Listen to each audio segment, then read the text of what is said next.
I mentioned this also in my presentation, but I will dive a little more into this. When it comes to a time that my cultural identity really impacted my own behavior, I remember when I was living in Kansas City, family was first talking about moving to Puerto Rico.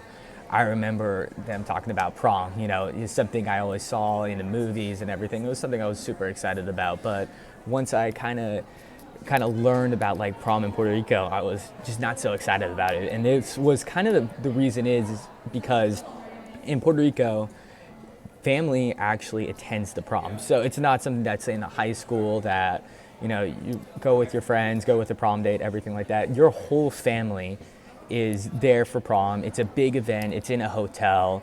It's like the big thing. And if you look at my presentation too, you'll see a picture, my family and I, and that's actually my prom picture. So, I mean, I remember at first being like, you know, I'm not for sure I want my family to be here. I want this to kind of be my own thing.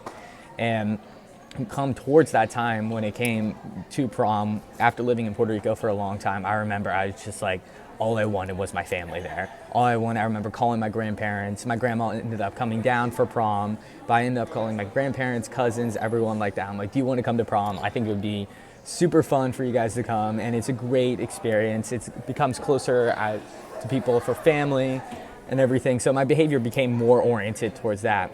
But I didn't really notice that until kind of looking back at it, especially now in hindsight, how that really developed. I didn't really think about how my cultural identity kind of shifted my mood towards my behavior. And I think now looking back at it, not only that aspect, but there's probably so many more occasions too where I first thought that my identity from Kansas or my Midwestern identity would more so seep into how I behaved, but really it was the aspect of Puerto Rico's cultural identity that really helped to shape how my behavior became.